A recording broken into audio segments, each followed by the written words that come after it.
Okay, so here we go again. What is the date? It is, wow, 21st. Unbelievable. Okay, I'm in the middle of a wow moment. Maybe, maybe it's I've been thick as a brick moment. I've been having a hard time trying to figure out how to label this or title it a thick as a brick moment because most of what I've seen as I travel these paths of India, and especially Vedanta Hinduism, is I read maybe several years ago something. It hit me as a pure truth, but not totally realized. Maybe it was like, boy, I know there's something to this. And it just settles there with you. And then a little while later, maybe the coverings and the junk starts to float away and or whatever. Your arrogance, your egotism, I call it wow, was I thick as a brick. The coverings go away and now you can say, wow, now I get it. I think that's also realization. And I believe that realization is all that matters. And I just want to bring up and thank. Let me just first bring up this guy, Swami Sarva Priyananda. He's a Swami from New York. And I love him because he's helping a dear friend learn about the Gita. And this guy, the way he communicates these things, perfectly strike home. And I hear these lines and they strike home for me. I've heard, by the way, and I never mentioned this before, that one of the reasons a person, especially in the past, had to find a guru, a qualified guru, is the guru could not just give you the words. I think about 100, 200 years ago when there were basically no books, you'd have to find somebody that would communicate to you, but they also would transfer their spirituality directly. I think this guy's got that capacity. This man, I shouldn't say guy, this man, this great Swami. So I want to thank him. But he's got a line that I just think is really, really great. And he's emphasized it. And in his India accent that's so comforting, but it's all individual. it's and I think that's very, very profound and important that we are all on our own paths. I think it's the same thing. Many paths, same God, many paths, same consciousness. Realization is individual. What we go through and how it peels off is individual. And that's why I'm bringing him up, and that's why I thank him, and I love that man. He's the first video I ever watched many, many years ago, and how that happened, I don't know either. So my friends have been watching these for a few months and just loves it. So I want to thank that, and I want to thank, of course, on these books, I'm going to bring up a quote by the great Shankara here on the top right, The Crest Jewel of Discrimination. Of course, I always mention Vivekananda, the two left books, and Ramakrishna. Yeah. I've shown those many, many times, talked about them many, many times, but I always have to thank them. So this wow moment, thick as a brick moment, I was even going to call it from SpongeBob SquarePants, the really, really moment. Because in a way, when I read these things years ago, I went, really, really? Could that be? And this is all going to be, and maybe I should title it, It's All About the Senses, Stupid. That was from some quote somewhere, some movie, I mean. And they talk about the senses and how the senses tie you to your body. And if you're tied to your body, identified with the body, you can't, your path of self-realization is obstructed. And so we have what are called the coverings, and I have to kind of define some things before I get into the quotes. And the coverings, so whether we call it God, consciousness, spirit, there's another word, Atman, Brahman. These are all words for the consciousness, spirit, truth.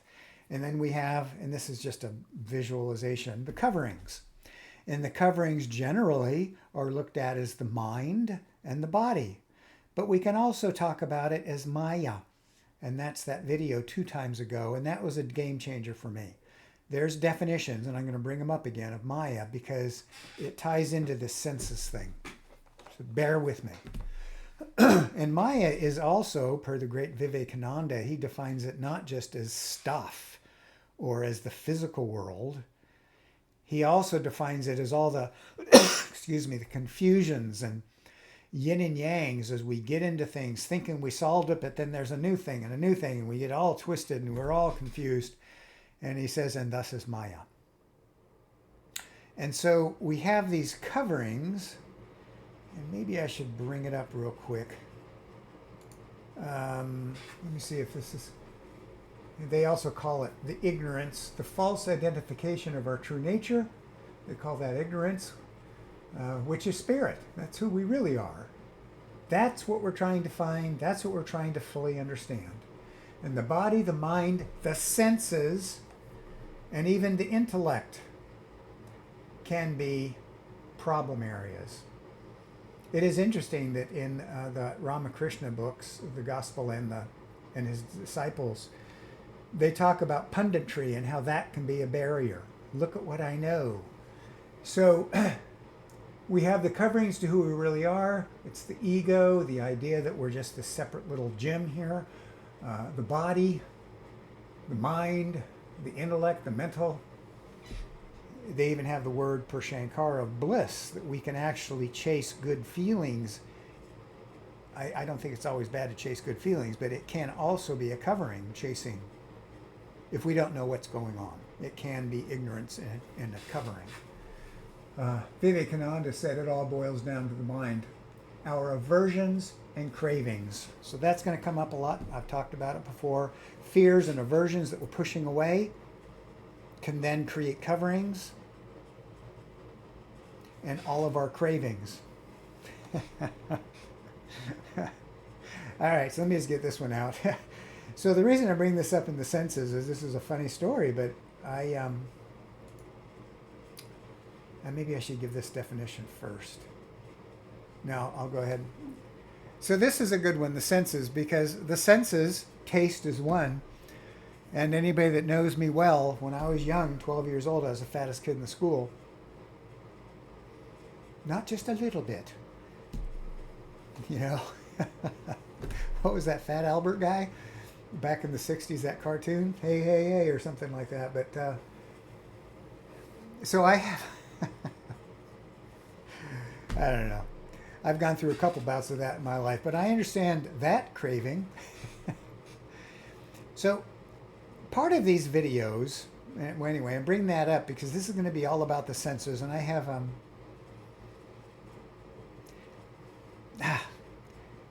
so a couple years ago, I was eating, and all of a sudden I went, wow, and there was a separation of the senses and actually doing something for the senses or doing something for your health. I mean, probably if you're watching this, 98% of the population would go, duh. But maybe that's why it was such a wide load back then. There was no separation. It was just the senses, satisfy the senses. So I can relate to this thing. And so a couple years ago, I was eating and I went, maybe more than that, 7 years ago, and I was eating and it separated out. And I was so fascinated then by these spiritual ideas that the senses trap you and identify you with the body. And I went, wow, there's got to be a lot of truth in there, at least for me. So realization, that was a little realization in this area. And so the idea of Maya, so now I'm going to bring up Maya here. So I'm kind of aligning this all to the senses. This is different than just talking about Maya. It's the senses and how it traps us in Maya and in the body. So Maya is the illusion that the world is as it is perceived via the senses. When I saw this, and I only saw this 2 weeks ago, I just went, holy moly.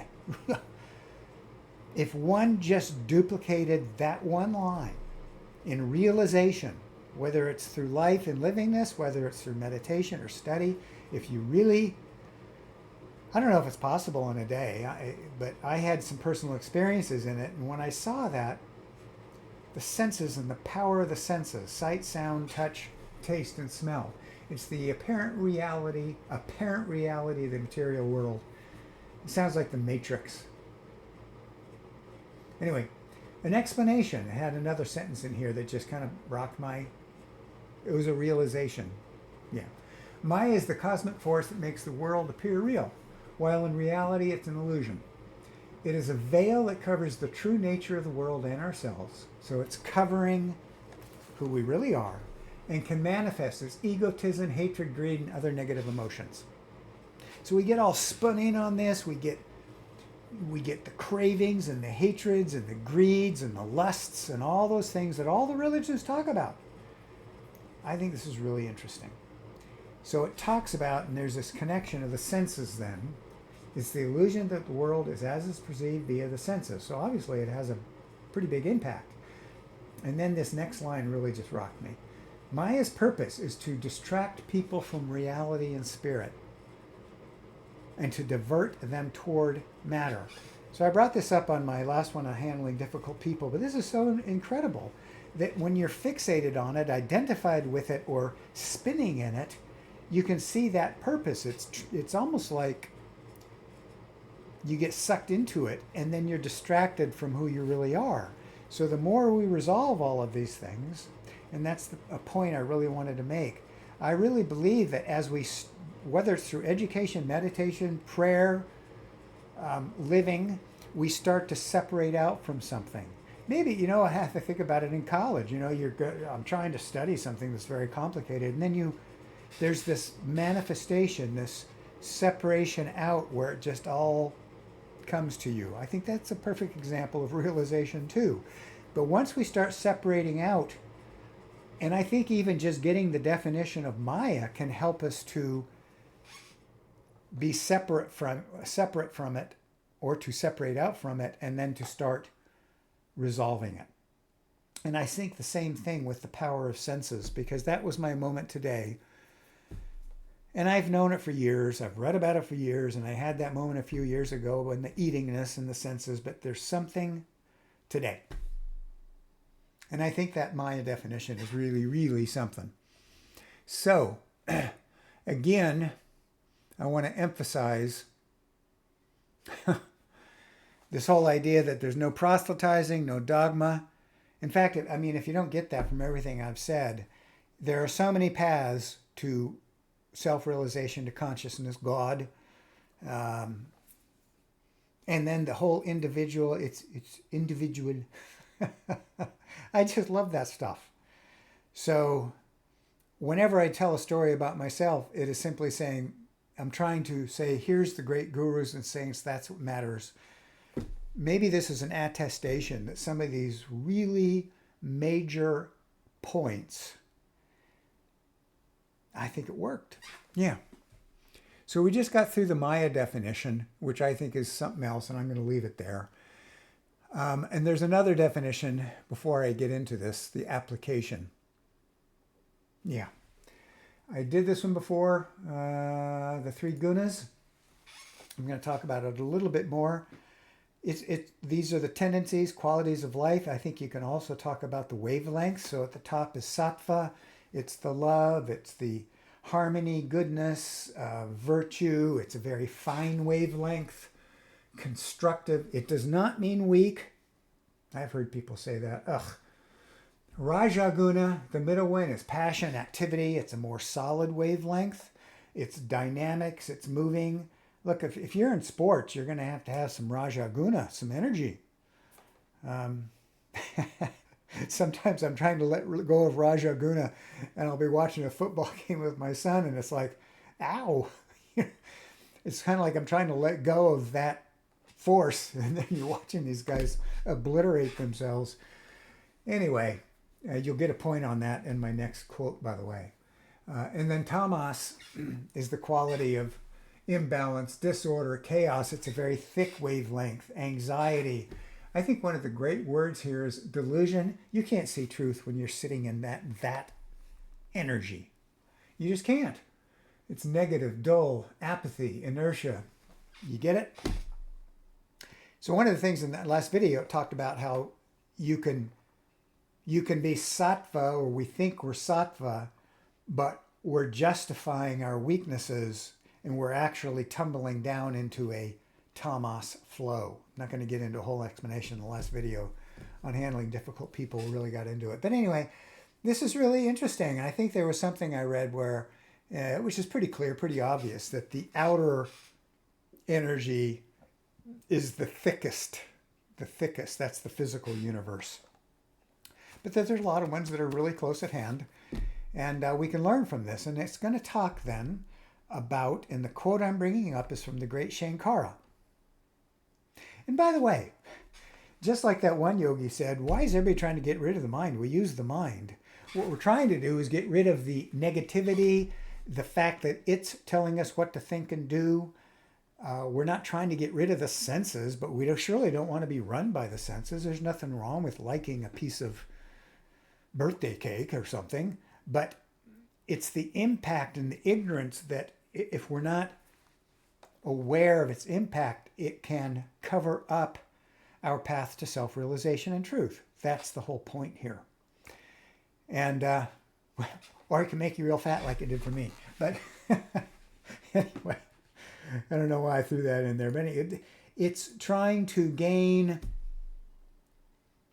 as Vivekananda said, we're one of the parts of self-realization is the path, we're gaining a path to freedom and truth, where the Maya or the physical universe or the sense objects, all the things out there aren't directing us, that we're the ones directing life. And so you can see then if we're allowing Maya and stuff, the more we're aware of it, we're starting to gain a handle of it. And the more we're aware of the impact of the senses, we're starting to gain a handle of it. And that was my moment today. There you go. And I should say that I think it also really pulls together so many of the religions. And I wish I knew more of Christianity. I do know, I've had a friend say this many times, I don't know if it's one of the great sins or what, but lust and greed. And lust, I looked it up the other day, I was kind of surprised. It said craving. Craving. Now, usually it's looked at as, too much desire for sex, but it also just meant cravings. So cravings of food could fall into that category. Cravings. Greed could, in a way, fall into that category per certain definitions. And I've seen that both in the Buddhism, if you watched my videos, the four immeasurables, look it up, watch my video on it.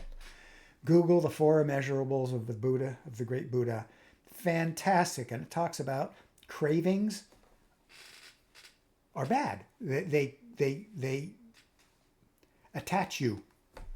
And yeah, cravings and aversion. So I look at aversions as fears. So we're trying to get rid of those. And whether we call it lust cravings or greed cravings, Ramakrishna talks about that. I don't know. So Buddha, there's three. Hinduism's the great Ramakrishna, Shankara. I bet it's universal to all religions, but I haven't read a lot of them. Yeah. So, and just watch TV. Sometimes I want to vomit at the amount of ads that are pushing. Maybe it's because I used to eat when I was a young fellow so much. But it's just food. Go eat. And so many of the movies. And I saw an ad. It was just right there on regular TV. And it was for a regular movie that's rated PG. And basically the only thing they showed was the sex part. And I'm like, I'm not putting down sex. I'm saying, my goodness, it creates this amazing rush, as it said on The Purpose of Maya. It's pushing people away from who they really are to Maya, to matter. M-A-T-T, the stuff, matter, not doesn't matter, but the physical. And I think this is really powerful. So I want to read this quote, because the quote, I think,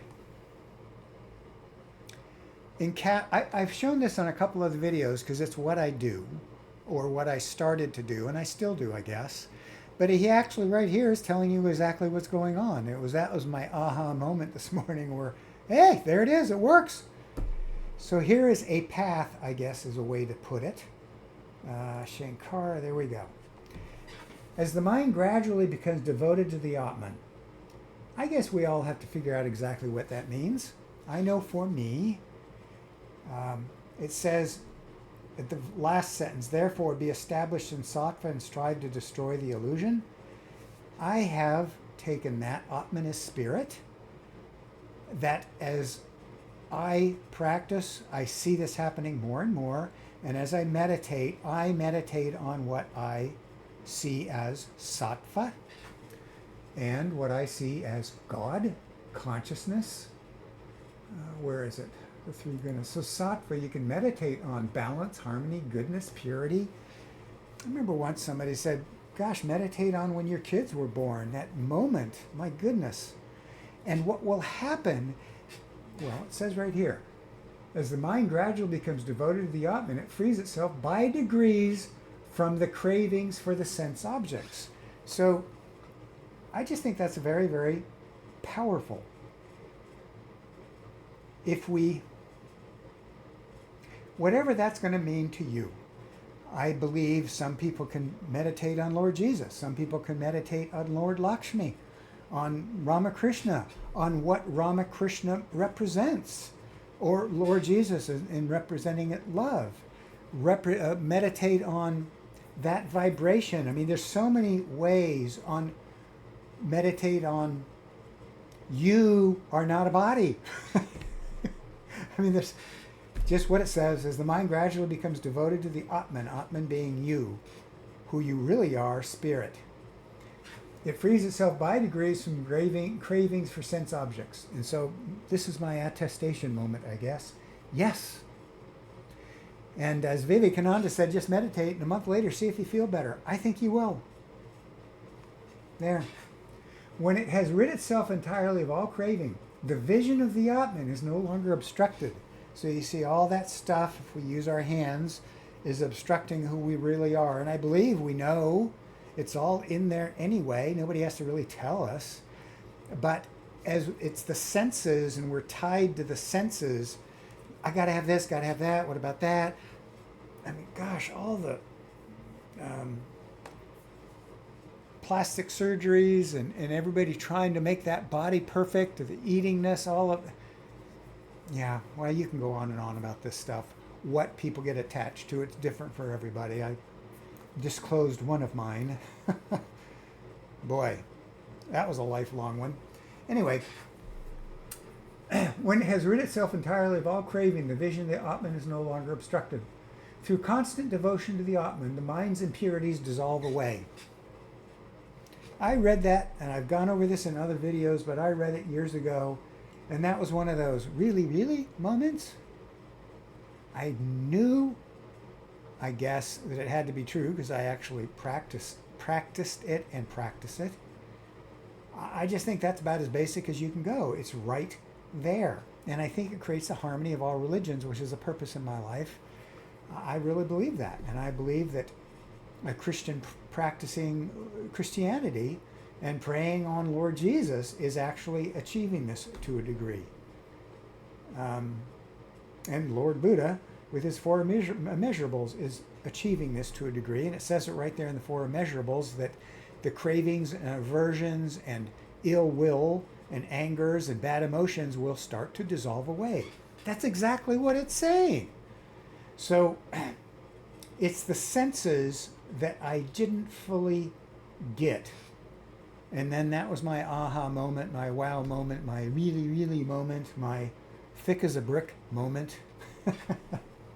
And it's also the moment that it's all individual, that we all have to sort it out. And as Vivekananda said, claw our way out.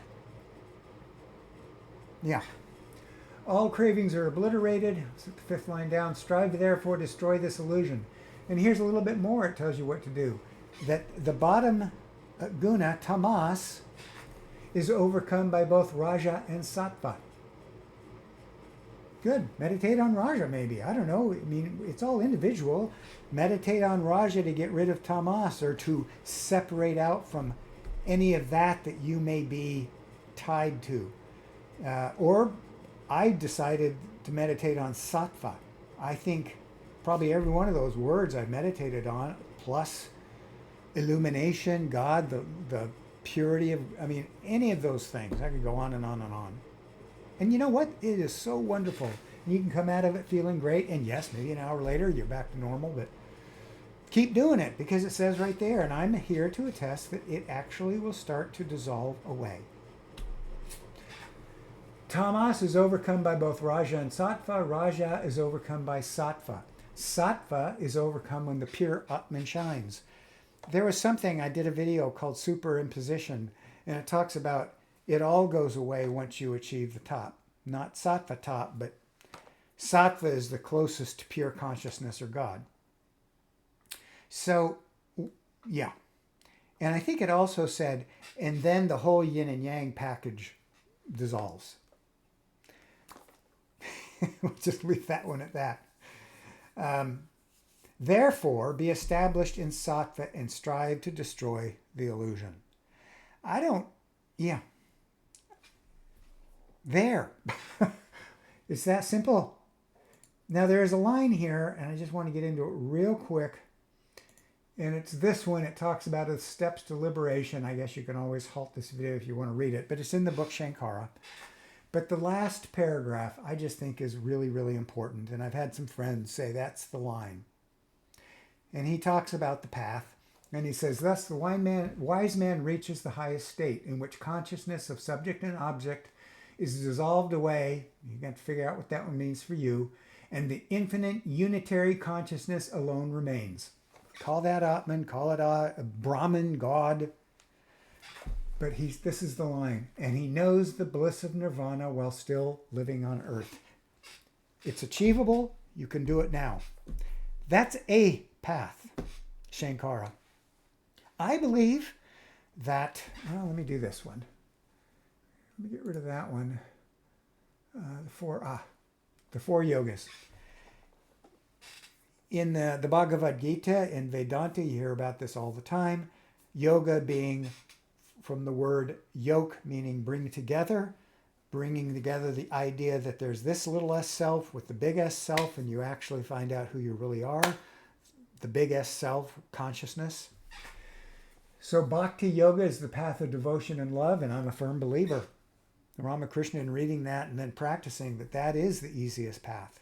And I believe all of these paths are, in a way, a Bhakti Yoga. Karma Yoga is the path of action, that you can actually go free through work. Okay, I love Karma Yoga, but I believe, I think it was written that most people do a little of all, but they practice a majority in one. I know I started my path 50 years ago. It was Jnana Yoga, and Ramakrishna talks about how that's the hardest. Ego gets in the way. It's the path of knowledge. But please don't think that the path of devoted to Atman, love, worship, kindness, sattva, that wavelength does not mean you're not going to get knowledge. You're getting knowledge the whole way. Every time you separate or see some distinction between, let's say, what Maya is and what spirit is, you're gaining knowledge every time. And that's, when I do these videos, I'm simply saying these are the most wonderful quotes in the world. And boy, they help me. And I hope, well, maybe somebody will say, hey, that one really helped me. And yeah. And maybe it'll help a separation. The senses one, maybe that was my big moment. I don't know. But that was just this morning. The power of the senses and how much I saw it but didn't see it. I don't know where this is going to go. I'm just continuing on my path. And maybe one of the greatest moments that ever happened for me was the realization that you can't push it. You can't, I mean, Ramakrishna talks about just loving God with all your heart and then you can receive full grace. Okay, but that doesn't mean, I guess what I mean with force to push it. I'm going to go free today. I just think you just do your path. And I think this path by Shankara, described by Shankara, well, boy, this is my evaluation. To me, that is Bhakti Love Yoga. to me, that is, in a way, an application of Christianity. And as I've mentioned many times, when I have read, like in the book, the Sermon on the Mount book, which describes a similarity between Christianity and a lot of the words in Vedanta Hinduism, I believe these are, in many ways, bhakti love is unified. And we're all really kind of doing that same thing. That was from the book, The Sermon on the Mount, as viewed by Vedanta. So, am I trying to be an advocate of bhakti love yoga? I guess so. I do think it's the easiest path. Read Ramakrishna's Disciples. Maybe that's the first step for a lot of people. Took me a while. Took me a while to see the effects and to see the power of that. But I don't think it's that much different than what I just quoted on Shankara or what I see in all the religions and Buddhism. And I think that unity, that oneness is maybe the greatest principle. So anyway, the topic here was the senses. And I was going to call it Really, Really? Or I'm Thick as a Brick? Or This is My Wow Wow Moment? Wow, oh wow. Maybe it was all of it. I had to work through stuff, climb through it. But maybe separating out, continuing to separate out from the senses, or seeing how it attaches us to Maya. What a lesson. What a lesson. So onward, we all are just continuing onward and learning and following our paths. And I only wish everybody the great joy and the luck. I hope everybody just keeps moving along and achieves that joy, gives it a shot. Yeah, I had a couple of videos on the greatness of the religions of India, and I love it. Okay, I hope this one helps.